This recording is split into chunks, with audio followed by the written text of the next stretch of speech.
டேய் சீக்கிரம் வாடா, டைம் ஆயிட்டு இருக்கு. என்னடா அது? Wait a minute. Oh, that looks like a purse.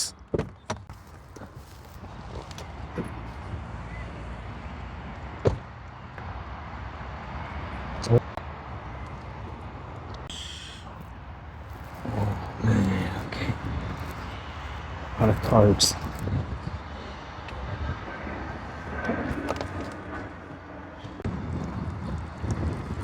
இருடா வரண்டா. ஏன் அவசரம் எதாண்டா தெரியும். என்னது வாலெட்டு? இதுவா? அதான் அந்த தரையில் கிடந்த வாலெட் தான். அங்கே இருந்துச்சா? சரி உள்ளே வச்சு ஐடி இருக்கா பார்த்தியா? யாராச்சும் மிஸ் பண்ணிருக்க போகிறானுங்க. இதில் ஃபுல்லாக கார்டு மச்சி. Man I'm gonna use it.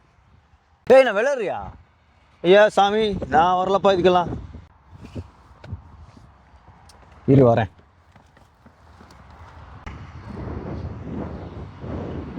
இது பாரு, இது அங்கே இருந்துச்சு, எவனும் பார்க்கல. ப்ளஸ் இங்கே நம்ம மட்டும் தான்டா இருக்கோம். அச்சா ஆளுங்க எல்லாம் இருக்கலாம்டா, ஆனால் நம்ம 2 பேரோட மனசாட்சி இருக்குல்ல இங்கே, அது உறுத்தாதா?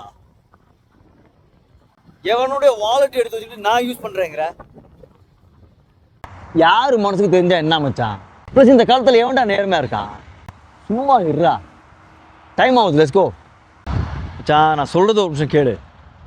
திருவள்ளுவர் அழகான ஒரு திருக்குறள் சொல்லியிருக்காரா, ப்ளீஸ் பொறுமையாக கொஞ்சம் கேளு. உள்ளத்தார் பொய்யா தொழுகின் உலகத்தார் உள்ளத்துளெல்லாம் உளன். தன்னுடைய மனசாட்சிக்கு விரோதம் இல்லாம பொய் சொல்லாம ஒருத்தன் வாழ்ந்தான்னா அவன் தாண்டா இந்த உலகத்துல இருக்கிற எல்லாருடைய மனசுல இருப்பான். உனக்கு இந்த சின்ன பணம் முக்கியமா இல்ல எல்லாரும் மதிக்கிற மாதிரி வாழ்றது முக்கியமாங்கிறத நீயே முடிவு பண்ணி. ஆக மொத்தம் நீயும் உருப்பட மாட்ட, என்னையும் உருப்பட விட மாட்ட. இந்தா இது யாரோட பார்த்து நீயே கொடுத்துரு.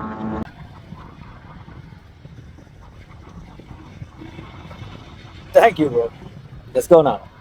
So what this verse means is, he who lives truly in his own heart truly lives in the hearts of all people. It sounds simple but carries a very powerful message.